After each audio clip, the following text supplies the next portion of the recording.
Salmo 51. E hoje a minha proposta é tentar concluir o nosso assunto sobre depravação total ou depravação radical. Pode voltar, Tena. Tá. Salmo 51 diz assim: compadece-te de mim, ó Deus, segundo a tua benignidade. E segundo a multidão das tuas misericórdias, apaga minhas transgressões. Lava-me completamente da minha iniquidade e purifica-me do meu pecado. Pois eu conheço as minhas transgressões e o meu pecado está sempre diante de mim. Pequei contra ti somente, e fiz o que é mal aos teus olhos, de maneira que serás tido por justo no teu falar e puro no teu julgar. Eu nasci na iniquidade e em pecado me concebeu minha mãe.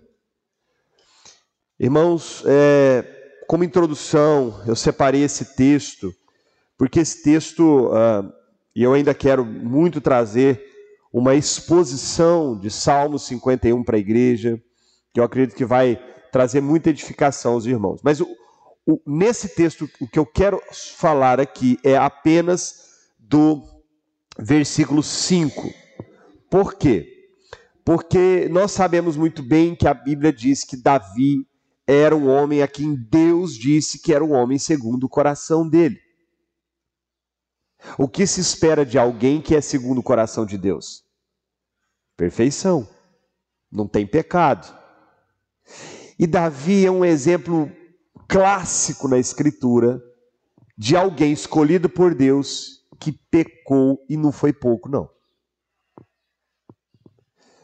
E Davi, ele cometeu alguns pecados graves e trouxe consequências sérias para ele, para a família dele e para Israel. O pecado dele não ficou só nele, não afetou só ele. Então aqui eu já tenho que parar e pensar. Nós estamos falando sobre depravação total, pecado original, pecado de Adão, que foi sendo passado de geração em geração. Em Adão somos todos pecadores. Vejam que o pecado que Davi cometeu não afetou apenas ele. Existem pessoas que às vezes pensam que ao pecarem vão estar apenas prejudicando a si mesmas. Isso não é verdade. Todo e qualquer pecado cometido vai, direta ou indiretamente, atingir mais pessoas do que você possa imaginar. O pecado é altamente nocivo, destrutivo, não leva desaforo para casa, ele destrói mesmo. O pecado de Davi destruiu, irmãos, eu posso falar isso com tranquilidade, a família de Davi. O Senhor disse que a espada não se apartaria de sua casa. Davi, depois de que ele pecou com Batseba, teve incesto entre irmãos, teve rebelião de Absalão, teve outra tentativa de usurpação do trono por parte de Adonias. Salomão, a vida de Davi refletiu diretamente no reinado de Salomão, que todo mundo tem assim como o grande reinado de Salomão. Salomão também foi um homem que teve muitas falhas, muitas. Então o pecado de Davi, ele não ficou só em Davi. E eu estou dizendo isso aqui para os irmãos com certo temor, porque, queridos, nós precisamos olhar para as Escrituras e tentar entender o que ela está querendo dizer para mim. Pecado, queridos, é coisa séria. O impacto de um pecado é como um tsunami. Vocês já viram na televisão o tsunami, quando aquelas ondas vêm enorme varrendo o litoral? O tsunami não nasce nas margens do mar. Ele nasce lá nas profundezas. É um abalo sísmico, eu não sei nem explicar, né, porque eu não sou da área, mas ele acontece lá no fundo do mar, onde ninguém vê, e aquilo gera ondas imensas que vão crescendo até chegar nas margens. O pecado é assim. O pecado, quando ele acontece, ele vai crescendo, ele vem devastando tudo. E depois, para consertar, às vezes nem é possível. As consequências virão. O Senhor pode perdoar? Claro. Deus perdoou Davi? Perdoou. Ele perdeu o reino? Não perdeu. Mas as consequências foram avassaladoras. Então, quando nós falamos de depravação total, que é o nosso assunto, e o pecado de Adão, foi o epicentro do tsunami. O tsunami aconteceu lá no Éden. Parecia que era uma coisa normal, era só comer um fruto, era uma bobagem. Afinal de contas, Deus tinha dito que podia comer de tudo, e de repente, só porque eu comi uma frutinha, e de repente, aquilo gerou um tsunami, uma onda fortíssima, chegou até nós, e vem destruindo tudo. Vem destruindo a humanidade, o pecado de Adão. Aqui, só para concluirmos essa introdução, Davi faz uma declaração importante, porque ele poderia simplesmente ter confessado o que ele cometeu, o pecado pontual dele. Ele podia ter dito aqui, nessas palavras, ele podia ter dito: Senhor, me perdoe porque eu adulterei. Ou ele podia ter dito: Senhor, me perdoe porque eu sou responsável pela morte de Urias. Mas ele vai mais longe, Priscila. Ele fala assim, no capítulo 5, ele reconhece toda a sua miserabilidade e ele faz um retrocesso, ele volta lá no dia em que ele nasceu e fala assim: eu nasci na iniquidade e em pecado me concebeu minha mãe. Ele vai lá no cerne da questão. Ele vai dizer o seguinte: eu não sou pecador porque eu pequei com Batseba somente. Eu não sou pecador porque eu fiz Urias ir para a batalha e morrer. Eu já nasci pecador. Eu já nasci debaixo de pecado. Eu já nasci debaixo de iniquidade. Eu não sou nada além de pecador. E olha que nós estamos falando do homem segundo o coração de Deus. Muito bem. Então hoje, queridos, nós vamos trazer aqui alguns textos da Bíblia que nós já passamos por eles aqui, inclusive em escola bíblica. Só que hoje nós vamos cavar um pouquinho mais fundo. Hoje nós vamos garimpar um pouquinho mais fundo. Hoje nós vamos mergulhar um pouquinho mais fundo para entendermos melhor essa questão da queda, para então, se concluirmos com a graça de Deus, passarmos para o próximo tópico das nossas doutrinas da graça, que é a eleição incondicional. Ok? Então, vamos lá. Deixa eu me situar aqui. Como Deus fez o homem? Como? Deus fez o homem pecador ou Deus fez o homem puro? Vamos entender isso, porque esse é o início de tudo. Gênesis capítulo 1, versículo 26. Eu convido os irmãos, se puderem manusear a Bíblia, é melhor. Porque aqui está muito pequenininho, né? Mas se quiser prestar atenção, tem gente que aprende mais prestando atenção. Fiquem à vontade. Então, Gênesis capítulo 1, versículo 26 diz assim: também disse Deus: façamos o homem à nossa imagem, conforme a nossa semelhança. Opa! Primeiro ponto. Deus fez o homem com um padrão, inspirado em algo e em alguém. Em quem? Em si mesmo. Deus criou toda a natureza, e eu gosto aqui de pensar, irmãos, como a natureza é incrível, não é? Quantas espécies diferentes de animais, de aves, de répteis, de peixes. É uma infinidade, né, de animais catalogados pela ciência. Eu estava vendo um cientista chamado Adalto Lourenço. Quem já assistiu alguma coisa dele sabe do que eu estou falando. Quem não assistiu, procure na internet. Tudo que esse homem falar, vocês podem assistir, que é maravilhoso. Ele é um teólogo, presbítero, cientista. Ele chega a dizer que há mais de 20% das espécies que existem na Terra ainda não são conhecidas pelo homem. Que incrível, hein? Mais de 20% acredita-se a ciência que o homem ainda não conhece. Olha, em plena alta tecnologia, um cientista falar isso, eu fiquei esbabacado. Então a diversidade é muito grande. Mas quando Deus foi fazer o homem, aí teve uma criação especial.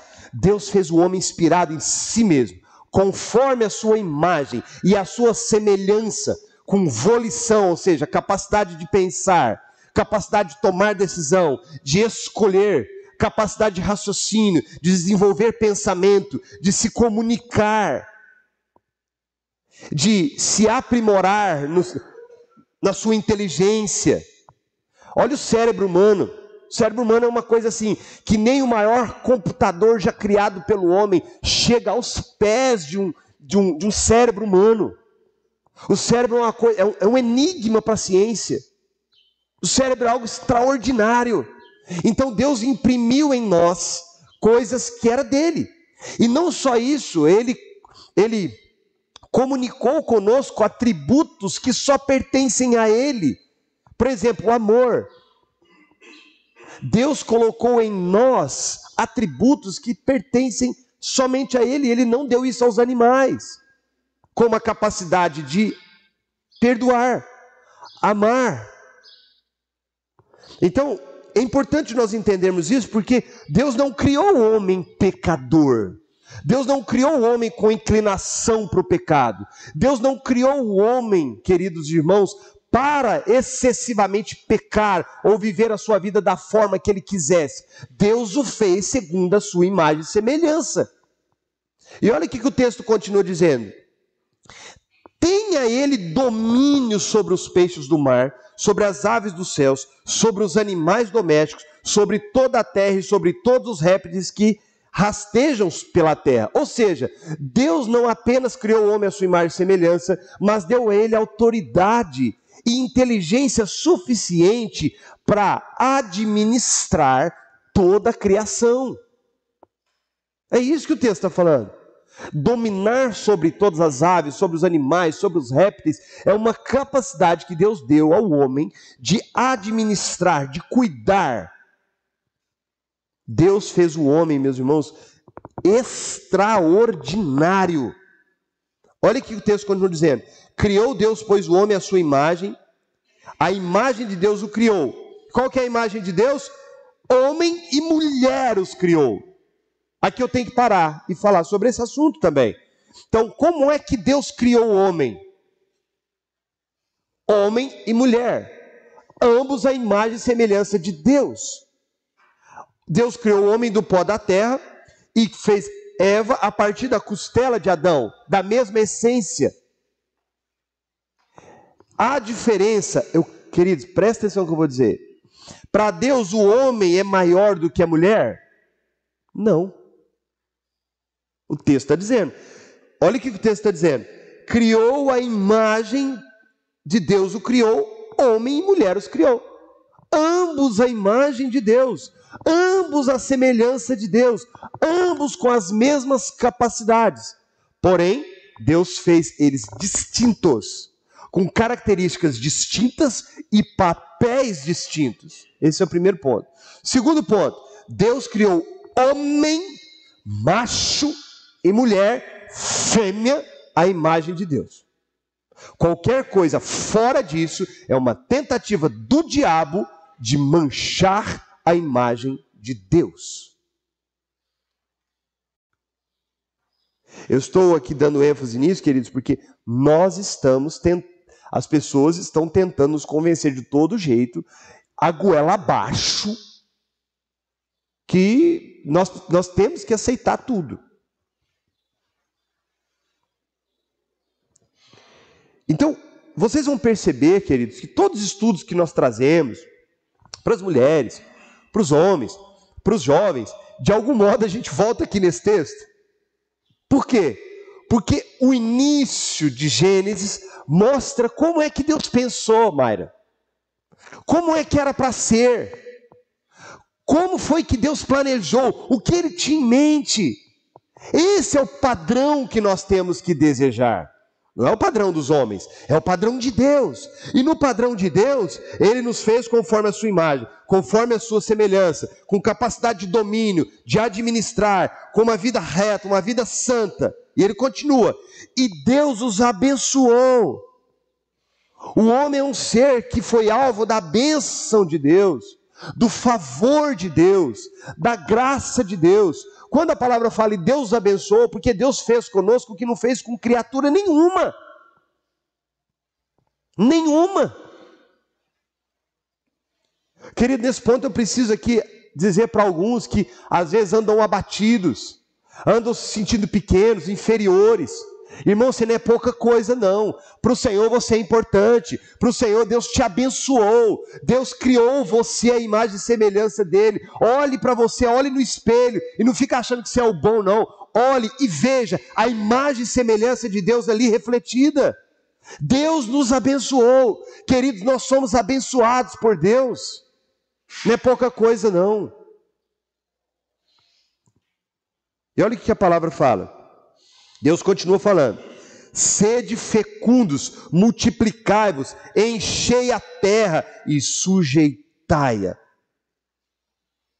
Deus deu aos homens a ordem de gerarem filhos. Gerarem filhos. Irmãos, esse é um assunto para outro momento, mas no plano de Deus, e eu quero aqui dizer bem claramente para os irmãos, que há pessoas que olham para esse texto e falam assim, não, o Senhor falou isso foi só com Adão e Eva, porque ele queria fazer a terra aumentar. Não é verdade, irmãos. Isso aqui é ratificado em toda a Bíblia. Ter filhos é uma ordenança de Deus e Ele vai capacitar aqueles a que Ele quer que tenha filhos. Você não pode ter, é porque Deus quis assim. Mas ser fecundos, gerar filhos, multiplicar, é um dos meios do povo de Deus crescer. É um método do evangelismo eficaz, fortíssimo, e está aí os islamitas para provar isso para nós. Tá? E mais uma vez ele fala, e sujeitai e dominai peixes do mar, as aves do céu e todo o animal que rasteja. O próximo texto que eu queria ver com vocês é esse aqui, ó. Não, enquanto o nosso técnico ali resolve o nosso problema, Eclesiastes 7:9, olha o que Eclesiastes 7:9 diz. Eis que tão somente achei que Deus fez o homem reto, mas ele se meteu em muitas astúcias. Carlinhos, Deus fez o homem reto. Deus olhou e viu Deus que era bom. Deus olhou, Deus viu que era muito bom. Deus fez o homem reto. Mas, o que ele fez? Olha aqui. Se meteu. Não é o que fazemos? Sempre? De algum jeito a gente faz lambança. De algum jeito, quando a gente passa dos 40, inevitavelmente a gente começa a falar assim, nossa, eu fiz tanta coisa errada na minha vida. Então eu pudesse voltar no tempo. Meu Deus, fiz tanta lambança. É todo mundo. Todo mundo. A história é sempre a mesma. Próximo texto aí, Atos 17:26. De um só, Adão, fez toda a raça humana para habitar sobre a face da terra, havendo fixado os tempos previamente estabelecidos e os limites da sua habitação. Olha o que Atos aí no Novo Testamento fala, De um só Deus fez toda a raça humana. Ah, Paulinho, mas tem uma teoria de que tinha outros povos, porque isso, porque aquilo. Olha, irmãos, eu vou ficar com a palavra. Está aqui.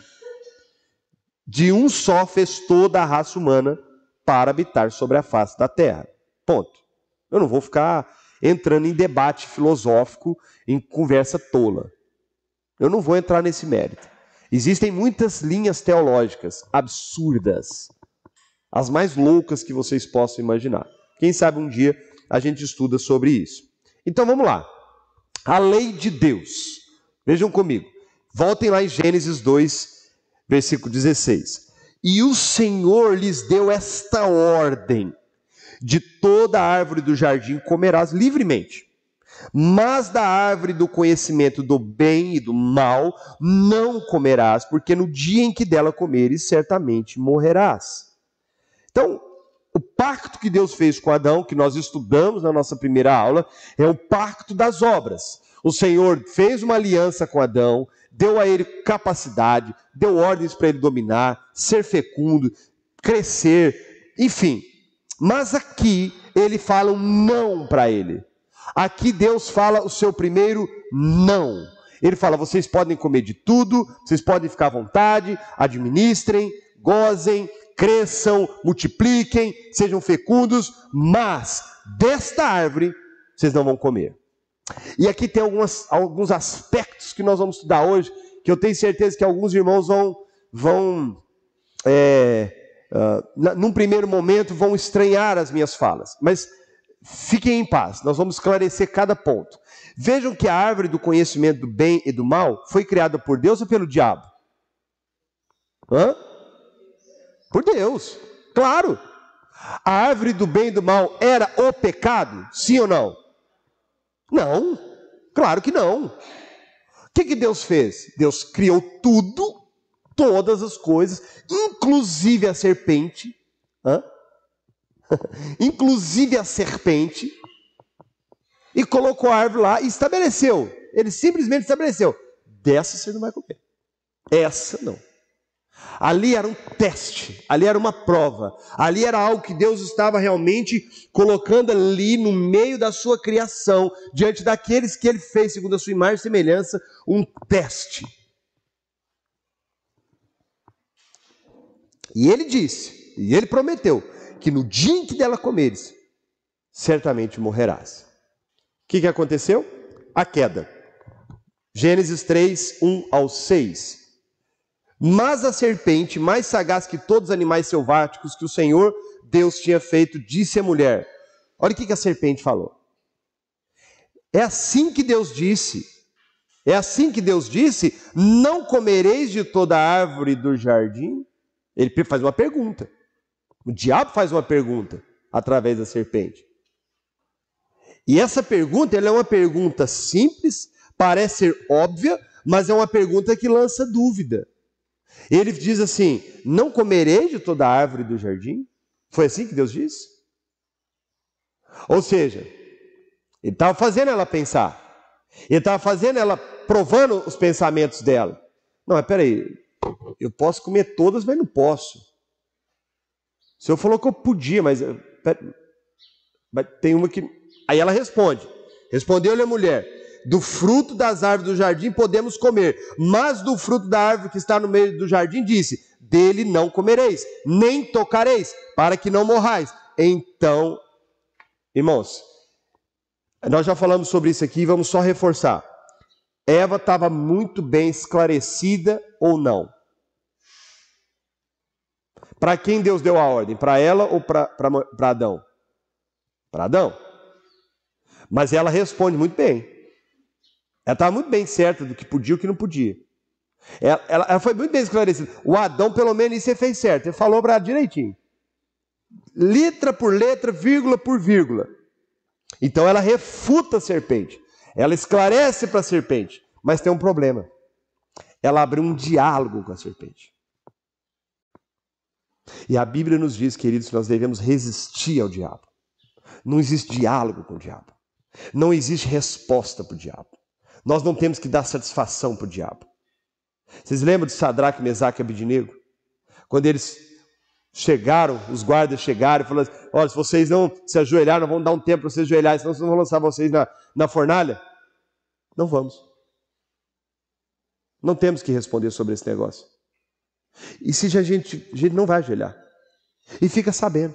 Se quiser, pode queimar a gente, fritar, pode fazer o que vocês quiserem. Não vamos. Irmãos, com o diabo não tem diálogo, não. Com o diabo não existe diálogo. Não tentem convencer o diabo, vocês vão perder. Ele é sutil. Veja como que ele continua. É certo que não morrereis. Aqui ele dá os dois pés no peito. Aqui ele já afirma. Antes ele perguntou. Antes ele lançou a dúvida. Ele pensou, ela está bem por dentro do assunto. Agora eu vou confundir ela. Você não vai morrer, Eva. Deus mentiu para você. Olha o que ele fala. Porque Deus sabe, no dia em que dele comer desse fruto, se vos abrirão os olhos, e como Deus, sereis conhecedores do bem e do mal. Aqui a serpente tenta explicar o que Deus não quis explicar. Ela tenta, de maneira enganosa, dizer para Adão, para Eva, aliás, que é o seguinte: sabe por que Deus falou para você por que não pode comer? Ele explicou para você por que não pode comer? E claro, Deus não fez isso. Deus simplesmente disse não, não é para comer. Mas a serpente quis dar uma explicação. Queridos, existem coisas que não tem explicação não. É não e pronto. Deus falou não, é não. Mas o que tem? Qual é o problema? Aí vem a serpente para te falar por que Deus te impediu. Por que Deus te impediu? Porque Ele não quer que você seja feliz. Ele quer impedir você. Deus não está preocupado com a sua felicidade. Porque se Ele tivesse preocupado com a sua felicidade, Ele te explicaria. Eu vou te explicar por que Ele não quer que você coma. Porque se você comer, você vai ser como Ele. Queridos, o adversário ele é muito sagaz, ele é muito sutil. E se tem uma coisa que o diabo tem tido liberdade, é em fazer isso dentro das igrejas. Tentar explicar o que a própria Bíblia não explica, o que Deus não quis explicar, Deus não quis revelar. Aí o que o diabo faz? Ele tenta trazer uma teologia dele para nos confundir, para nos dividir, para nos afastar um do outro, para nos fazer pecar. Vendo a mulher que a árvore era boa para comer, ou seja, ao ouvir o que a serpente diz, ela passou a olhar para a árvore com outros olhos. Não é assim que acontece? Eu conheço muitos crentes, irmãos, que foram muito piedosos, radicalmente piedosos. Mas o tempo passou, veio a frieza espiritual. O diabo começou a fazer concessões. Por que você não pode fazer isso? Por que Deus te proibiu de fazer isso? O que tem? O filho do pastor faz. A filha do diácono também faz. E está tudo bem com eles. Eles estão querendo te privar. E aos poucos vai abrindo brechas, abrindo brechas, abrindo brechas, até pecar contra Deus. Irmãos, o pecado é coisa muito séria. E o diabo não está brincando, não, irmãos. Ele está determinado. Sabe por quê? Eu já vi que hoje eu não vou conseguir terminar minha aula. Sabe por quê? Porque o diabo, presta atenção comigo. O diabo, ele caiu da eternidade. Deus o expulsa. E a partir daquele momento, toda a glória, toda a graça, toda a beleza, tudo aquilo que Deus tinha conferido a ele, ele perde. Mas ele não apenas perde, Deus o condena à morte eterna. Mas Deus não faz isso imediatamente. Então ele usa todos os seus esforços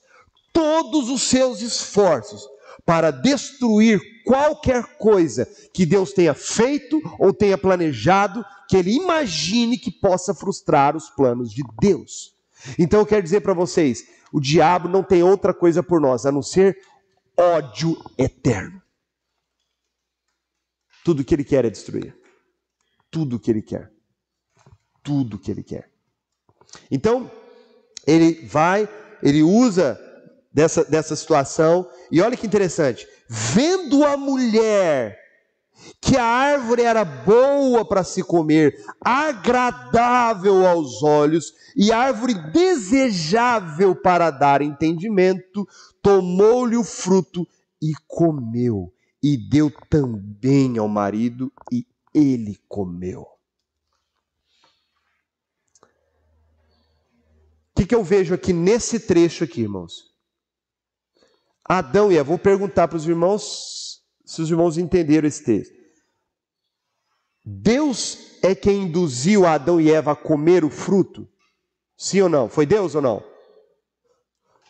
O diabo obrigou Eva a comer o fruto? Não. Deus interferiu? Não. Essas informações são importantes. Vamos para frente. Quais foram as consequências? O texto continua. Funcionou. As consequências, olha lá. Abriram-se então os olhos de ambos, e percebendo que estavam nus, coseram folhas de figueira e fizeram cintas para si. Afinal de contas, perceberam que estavam nus. Era isso que era o conhecimento? Esse era o tão grande conhecimento que eles iam adquirir ao comer? Perceber que estavam nus? Se envergonhar? Se sentirem constrangidos um com o outro? Porque a Bíblia fala que eles estavam nus e não se envergonhavam. Eles eram como crianças, 2 crianças no jardim, totalmente puros, inocentes, despretensiosos, totalmente, com os corações totalmente limpos de qualquer malícia no coração. De repente, ao comer, eles olham para si mesmos, olham para o outro e falam: o pecado entrou imediatamente. Eu fico pensando que deve ter acontecido algo muito estranho dentro deles, Mateus. Algo muito ruim deve ter acontecido. Deve que eles foram tomados de um vazio, de um sentimento muito ruim, que é parecido com o que acontece conosco quando pecamos. Vocês já perceberam quando a gente peca? Que a gente fica com vergonha até de orar? Meu Deus, eu não vou nem dar conta de orar, o Senhor não vai me perdoar, eu já fiz isso tantas vezes, eu fiz de novo. Não, já perceberam? Quando nós pecamos, o sentimento que vem é um sentimento de solidão, de angústia, de aperto. Eu fico pensando que o de Adão e Eva foi muito mais intenso, porque de um estado de pureza, de santidade, eles caíram, eles pencaram totalmente a um estado de queda, de depravação, de pecado. Aquilo entrou dentro deles assim como uma coisa, um sentimento de sujeira, de pecaminosidade, e logo eles correram pegou a primeira folha que eles viram na frente para tentar tampar, para tentar esconder. Não é o que continuamos fazendo? O homem peca, ele sente algo ruim, aí ele começa a juntar coisas para justificar o seu erro. Ele começa a juntar coisas para justificar. E olha que interessante, querido, olha que interessante, as consequências foram gravíssimas, gravíssimas. Olha a continuação do texto. Quando ouviram a voz de Deus que andava no jardim pela viração do dia, esconderam-se da presença do Senhor. A voz do Senhor para eles era coisa assim, absurda. Eu imagino que quando Deus falou a Adão, os ouvidos dele, ele sentiu até algo, saíram correndo, saíram da presença do Senhor, tentaram se esconder. Quando nós falamos de depravação total, queridos, é disso que nós estamos falando.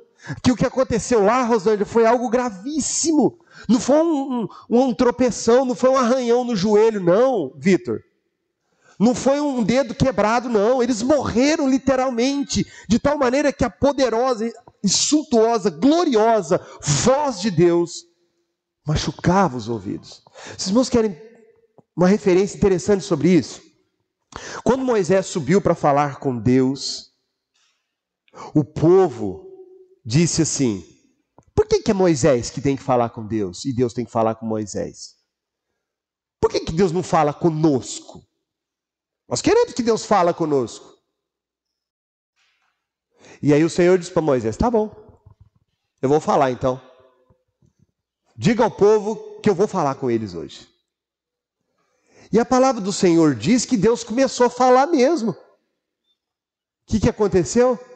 Pare, Deus, pare, fale só com Moisés, não fale conosco, por favor, Deus, pare. Essa foi a reação. Por quê? Por causa do pecado. Por que Deus se limita tanto a falar conosco, irmãos? Porque não temos condição de ouvi-lo. Por causa de quê? Do nosso pecado. Por que muitas vezes choramos quando Deus fala conosco? É uma reação do organismo pecaminoso ao ter um encontro mais intenso com a presença desse Deus 3 vezes santo. Não foi o que Isaías sentiu quando ele viu a glória de Deus? Ai de mim, Senhor, que estou perecendo, ai de mim, Senhor. Ele sentiu exatamente o peso da morte, do pecado. Quando ele vê a santidade de Deus, esse foi o sentimento que ele teve. E aqui eu aprendo uma coisa: quanto mais perto eu estou de Deus, Juscelio, mais eu sinto a minha miserabilidade. Quanto mais próximo eu estou da santidade de Deus, mais eu sinto o peso do meu pecado. É impossível alguém que está perto de Deus ter orgulho, ser vaidoso. É impossível. Não existe. Quanto mais perto, quanto mais próximo, menos ciúmes, menos inveja, menos contenda, menos falácias dessa vida, menos mentira, menos corrupção, menos tudo. É o que a Bíblia diz.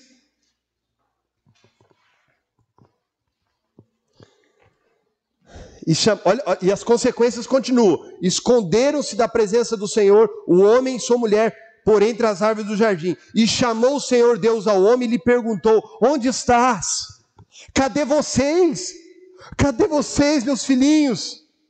A quem eu fiz a minha imagem, a minha semelhança. Eu sempre vim aqui, eu sempre conversava com vocês. Cadê vocês? Vocês não estão no horário marcado, no local marcado de sempre. E ele respondeu: ouvi a sua voz no jardim, e porque estava nu, tive medo. Medo? Medo de Deus? O medo também é uma consequência do pecado. Eles não tinham isso antes, Rosângela. O papo era assim, ó, tete a tete. Não tinha isso. Por que agora tem? Pecado. Medo. E me escondi. Ele confessa. Perguntou-lhe Deus: quem te fez saber que estava nu? Comeste da árvore que eu te ordenei que não comesses? Então disse o homem: a mulher que me deste por esposa, ela me deu e eu comi. Outra consequência do pecado.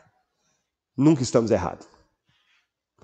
O erro, Senhor, é essa mulher que o Senhor me deu. Detalhe, a Bíblia diz que o homem estava triste. E Deus disse: não é bom que o homem viva só. Far-lhe-ei uma adjutora. Aí o Senhor fez, ele ficou feliz. Mas agora que ele pecou, o que ele faz? Ele transfere toda a culpa para ela, Janete. Um dos efeitos do pecado é esse: você nunca tem culpa. Sabia? Eu nunca tenho culpa. E aqui é grave porque culpa o próprio Deus, né? Eu falei assim: a mulher que o Senhor me deu. Se eu não tivesse dado essa mulher para mim, estava tudo certo. Mas o Senhor me deu essa mulher, ela me fez eu pecar. Olha o tanto que nós somos miseráveis, irmãos.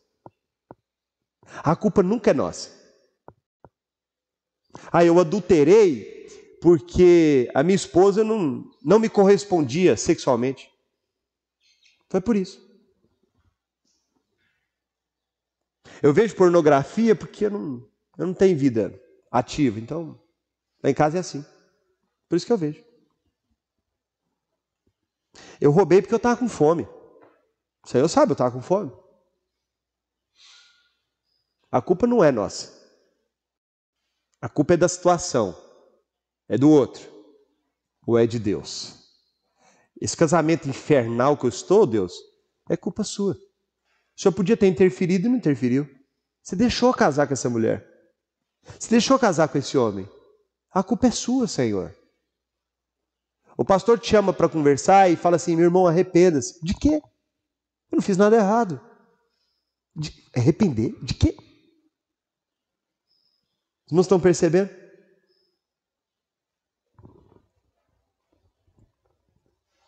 E a mulher? O Senhor pergunta para ela: que é isso que fizeste? Respondeu a mulher: a serpente que me enganou. Sabe por que eu fiz isso, Deus? Por causa do diabo. Eu estava fora de mim. Eu fui possuído. Quando eu vi, de repente, eu já tinha matado. Quando eu vi, de repente, eu me dei por mim. A culpa não era dela. E vocês viram no texto que eu li anteriormente que ela olhou, viu que era bom, que era interessante, e foi lá e... Mas na hora de prestar conta, a culpa não é dela. Irmãos, isso é terrível, irmãos. Isso é terrível.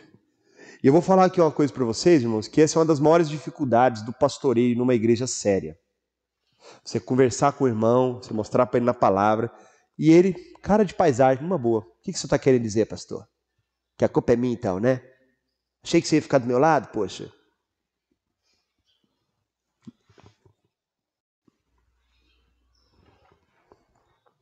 Muito bem. A maldição. Vamos lá. Então o Senhor disse à serpente: visto que fizeste isto, maldita és entre todos os animais domésticos, e o és entre todos os animais selváticos, rastejarás sobre o teu ventre e comerás o pó todos os dias da tua vida. Porém, inimizade entre ti, ele está falando com a serpente, e a mulher, entre a tua descendência e o seu descendente. Este te ferirá a cabeça, e tu lhe ferirás o calcanhar. Então, eu já te falei para vocês várias vezes, isso aqui é o protos evangelho. É a primeira promessa clara de que Deus enviaria Jesus Cristo, o descendente da mulher, que feriria a cabeça do diabo. Ele lhe feriria o calcanhar, ou seja, ele teria uma ação na tentativa de destruí-lo, mas ele lhe pisaria a cabeça. Isso aconteceu cabalmente na cruz. E à mulher, Deus disse, Deus está tratando com cada um aqui: multiplicarei sobremodos os sofrimentos da tua gravidez. Em meio de dores darás à luz filhos. O teu desejo será para o teu marido, e ele te governará. Ok? Então, isso foi o que Deus falou para a mulher. Eu não vou entrar nesse aspecto aqui, né? São muitos aspectos aqui. Eu falei um pouquinho disso com as mulheres. Eu não sei se as mulheres vão se lembrar. Uma aula que eu dei falando sobre isso. Se qualquer coisa, busquem lá nas primeiras aulas das mulheres, no nosso canal do YouTube, eu falei sobre isso. E Adão, olha lá, o Senhor disse: visto que atendeste à voz da tua mulher, o que Deus está dizendo para Adão? Você ouviu mais a sua mulher do que a mim. Você preferiu dar ouvido para a sua esposa em detrimento ao que eu te ordenei. Aqui eu quero dar uma palavra para os homens, tá? Homens. Deus chamou vocês para serem homens. Veja como que Deus vai tratar aqui agora com o homem. Presta atenção. Visto que atendeste à voz de tua mulher, comeste da árvore que eu te ordenara não comesses. Maldita é a terra por sua causa. Ou seja, lembra que eu falei que o pecado não atingiu só Adão? A terra foi amaldiçoada por causa do pecado de Adão. Está aqui, ó. Em fadigas obterás dela o sustento durante os dias de tua vida. Vocês lembram que lá atrás o Senhor mandou eles serem fecundos, administrarem? Hora nenhuma Deus falou que eles iam ter dificuldade com isso. Agora ele fala que vai ter. Por isso que a gente sente aquele cansaço, Márcio. Sabe? Aquele quando você chega em casa e não quer mais nada. Aqui, ó. Não confundam, tá? Tem uns irmãozinhos aí que não gostam muito de trabalhar, que diz que o trabalho é uma consequência do pecado. Não. O trabalho vem antes do pecado. Lembra quando o Senhor diz: dominem, cuidem, administrem do jardim? O trabalho é antes do pecado. O que vem depois do pecado é a fadiga, é o cansaço, que também é outro efeito do pecado. Continua. Ela produzirá também cardos e abrolhos, e tu comerás a erva do campo. Olha que interessante. Até então na terra, Sara, era só coisa boa. Só produzia coisa boa. Agora não. Vai ter abrolhos, vai ter espinhos, vai ter ervas daninhas, agora vai ter ervas venenosas. Por causa de quê? Do pecado. Os irmãos estão entendendo a dimensão da coisa? E tu comerás a erva do campo. O que ele ia comer no jardim do Éden, Rosângela? Árvore da vida. O camarada trocou a árvore da vida, pastor, pelas ervas do campo. Aí alguém pode falar assim: mas esse Adão é trouxa. Mas não é o que a gente faz todo dia, irmão. Todo dia a gente faz isso. Você podia ler a Bíblia, mas você prefere... Deixa para lá.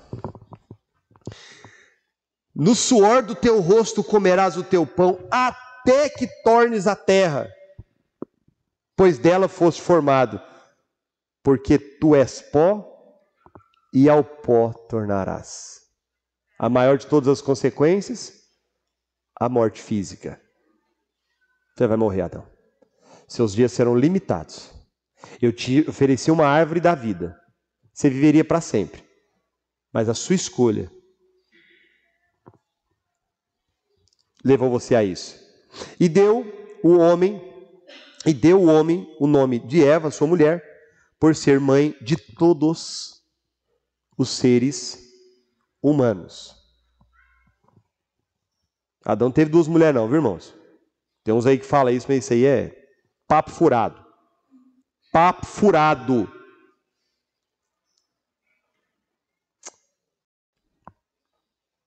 Vamos para o próximo. Irmãos, eu acredito que eu não estou nem na metade da aula. Tem que parar e voltar domingo, né, pastor? Tem jeito, né? Tem muita coisa importantíssima para dizer, irmãos. Hoje eu ia entrar num assunto extremamente polêmico. Eu vou deixar para outro domingo. Sabe aqueles assuntos assim que a gente... Deixar para outro domingo. A maldição. Vamos continuar. E fez o Senhor Deus vestimentas de pele para Adão e sua mulher e os vestiu. Olha que interessante. Antes eles tinham buscado as folhas de figueira. E aí Deus falou, não. Não é isso aí que vocês vão usar, não. Vocês vão usar o que eu vou dar para vocês. Então, aqui já começa começa o evangelho, né? Deus indo ao homem, dando ao homem a sua justiça, cuidando do homem, levando a ele uma proteção que de fato fosse eficiente. Então disse o Senhor Deus, eis que o homem se tornou como um de nós, conhecedor do bem e do mal. Esse ponto aqui eu quero parar por um instante. Esse ponto eu esbarrei nele e eu fiquei meio confuso. E fui buscar informações. E li vários bons autores. Vários. Mas a melhor explicação entre os bons autores, os bons escritores, é que Deus aqui faz uma ironia. Então, já que o homem quis ser como nós e agora é como nós, né, um Deus, né? Já que ele é como um de nós, ele usa um tom de ironia aqui. Eu não sei se é a melhor interpretação, mas os melhores teólogos que eu consultei têm a mesma concepção a respeito dessa fala. Assim que não... Olha só, vou ler de novo. Eis que o homem se tornou como um de nós, conhecedor do bem e do mal. Assim que não estenda a mão e tome também da árvore da vida e coma e vive eternamente. O que Deus fez? Já que o homem pecou, ele quis ser como eu, ele quis ser Deus, ele quis ser autônomo, ele quis ser senhor do seu próprio nariz, tomar suas próprias decisões, ignorou a minha lei. Eu não posso permitir que ele coma da árvore da vida, porque se ele comer, ele vai viver para sempre em pecado. Então, mais uma consequência do pecado se encontra aqui, ó. O Senhor Deus, por isso, o lançou fora do jardim do Éden, a fim de lavrar a terra de que fora tomado. O que Deus fez? Aqui você não pode ficar mais, Adão. Eu fiz esse jardim para você, para Eva, pensando em vocês, um lugar especial dentre todo o planeta Terra. Aqui vocês tinham tudo, a árvore da vida estava aqui garantida para que vocês não morressem, para que vocês se alimentassem dela e vivessem para sempre, mas não dá mais. Foi grave o que você fez. Aqui você não vai poder viver mais. O que eu aprendo aqui, irmãos? Que Deus é bom, é misericordioso, mas Ele é justo. Ele é justo. E Ele não tem acordo com o pecado de Namar. Não tem, irmãos. Deus não tem acordo com o pecado. Irmãos, guarde essa palavra. Deus não tem acordo com o pecado. E expulso o homem, colocou querubins ao oriente do jardim e o refugir de uma espada que se revolvia para guardar o caminho da árvore da vida. E aqui eu vou encerrar minha aula hoje. Deus não apenas, Fábio, expulsou o homem de lá, mas Ele colocou uma barreira também.